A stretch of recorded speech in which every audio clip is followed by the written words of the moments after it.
భూపాలపల్లి 5వ వార్డులోని కృష్ణా కాలనీలో నివసిస్తున్న ఒక కుటుంబం గత ప్రభుత్వ హయాంలో జీవో 76 కింద ఇంటి పట్టా పొందింది.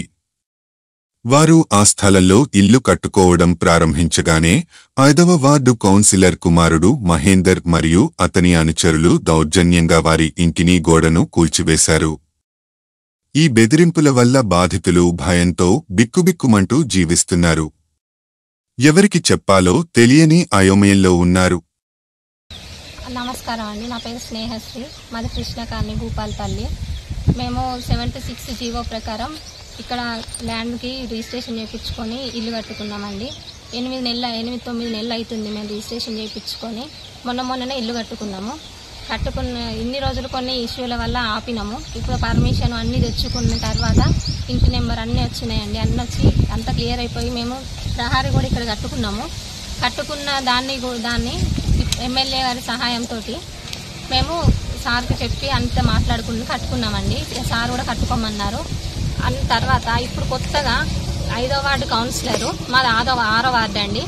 5వ వార్డు కౌన్సిలర్ గారి కొడుకు ఉడత సరోజన గారి కొడుకు ఉడత మహేందర్ వచ్చి దౌర్జన్యంగా ఇది వేరే వాళ్ళది అని చెప్పి మాది గోడ కూలగొట్టారని. ఏంటిది అని చెప్పి నేను అడ్డుపడగా నా మీదకే వచ్చారు వాళ్ళు.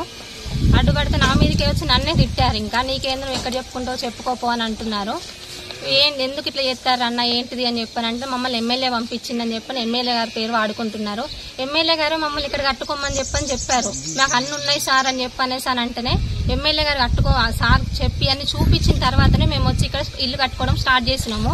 ఈ అన్ని తెలిసి కూడా మహేందర్ 5వ వార్డు కౌన్సిలర్ కొడుకు కావాలని ఏదో కొత్త డాక్యుమెంట్స్ ఉన్నాయి నా దగ్గర, వీళ్ళకు డాక్యుమెంట్స్ ఉన్నాయని కొత్త మనుషులు తీసుకొని వచ్చి ఇక్కడ గోడ కూలగొట్టి ఇచ్చేసిండు.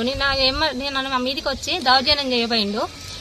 నేను పోలీస్ వాళ్ళకు 100కి డైల్ చేస్తే వాళ్ళు వచ్చి ప్రజెంట్ ఇక్కడ ఆపారు. అక్కడ మీకు ఆపారు. ఇక్కడ మేము వాళ్ళు పిలిచి వాళ్ళు వచ్చే వరకే గోడ తీసేశారు. వాళ్ళు ఆంధ్ర రాకుండా ఉంటే ఇల్లు కూడా తీసేసేవాళ్ళు కావచ్చు. తీసేశారు. ప్లీజ్ సార్ మీకు దండం పెడతా, నాకు న్యాయం చేయండి. మాకున్న దాంట్లోనే మేము ఉంటున్నాము. మేము ఎవరినేం అనట్లేదు, ఎవరినేం ఆశించట్లేదు. మేము సత్యన్న కోటేసి గెలిపించుకున్నాం. మాకు న్యాయం అయిద్దని చెప్పి ప్లీజ్ సార్ మీరు న్యాయం చేయండి మాకు. నేను స్నేహం వాళ్ళ భర్తను సార్. 8 నెలల కింద రిజిస్ట్రేషన్ చేసుకున్నాం ఈ ల్యాండ్. అప్పటి నుంచి వెళ్ళి కేసులతో కొట్లాడడం ఎమ్మెల్యే గారి సహకారంతో మొన్న 2 నెలల క్రితం సార్ అన్నారు కదా, బాబు మీ ప్లేస్ లో మీరు కట్టుకోర్రి, మీ జోలికి ఎవరు రారని చెప్పి సార్ హామీ ఇచ్చాడు. హామీ ఇచ్చినాక పర్మిషన్ తీసుకొని అప్లై చేసుకొని కట్టుకున్నాం సార్. కట్టుకున్న తర్వాత ఇప్పుడు 3 ప్లాట్లను 4 భాగాలు వేయాలని చెప్పి 5వ వార్డు కౌన్సిలర్ అయిన మహేందర్ మాతో గొడవ పెడతాడు. 20 రోజుల కింద అర్ధరాత్రి 8 గంటలకు వచ్చాడు. 8 గంటలకు వచ్చి ఏందన్నా ఎందుకు వచ్చారు అని చెప్పంటే మమ్మల్ని ఎంఆర్ఓ సార్ పంపించారు, సర్వే ఏమన్నారు ల్యాండ్ అని చెప్పి చెప్పిండు. ఎంఆర్ఓ సార్ని డైరెక్ట్ గా మేము అడగగా సార్ అన్నారు కదా మేము ఎవరిని పంపించలేదు, అంత నైట్ మేము సర్వే ఆఫీసర్ని ఎందుకు కండక్ట్ చేస్తాం, వాళ్ళు రాంగ్ ఇన్ఫర్మేషన్ ఇచ్చారు, మీరు దాన్ని ఒప్పుకోకండి, కేసు పెట్టండి అని చెప్పి అన్నారు. అన్న తర్వాత సరే వచ్చి కొలిసికొని సపరేట్గా వెళ్ళింది అని చెప్పి కాము ఉన్నప్పుడు ఇప్పుడు మళ్ళీ వేరే ఫేక్ డాక్యుమెంట్స్ తీసుకొచ్చి మాకు చూపించమన్నా కూడా చూపించకుండా మా గోడ ఊలగొట్టి నిన్న మా మీద దౌర్జన్యం చేసి వెళ్లిపోయారు. 3 ప్లాట్లు 4 భాగాలు ఎలా పెడతారన్న? వాళ్ళు 15 ఏళ్ల కిందట కూడా ఈ భూపాలపల్లిలో లేరు. వాళ్ళు ఇప్పుడు ఇక్కడ ఉన్నారంటూ వాళ్ళ ఆధార్ కార్డ్స్ లేవు, వాళ్ళ ఓటర్ ఐడీ లేవు, అసలు వాళ్ళు ఇక్కడ లేదు సార్. లైర్మీన్ ఎవరైనా ఎంక్వైరీ చేసుకోమని చెప్పండి. ఇక్కడ లేని వాళ్ళకి ఆ ల్యాండ్ ఎలా అసైన్మెంట్ చేస్తారు? కొంచెం మాకు దయచేసి న్యాయం చేయండి సార్. మాకు కట్టిన గోడ ఊలగొట్టారు, ఆస్తి నష్టం చేశారు. ఎవరు లేము, ఒక ఆడపిల్ల మా భార్య మాత్రమే ఇంట్లో ఉంది. ఇంట్లో తను ఒక్కతున్న సమయంలో వచ్చి గోడ ఊలగొట్టి తన మీదకి దౌర్జన్యం చేసుకుంటూ వెళ్లిపోయారు.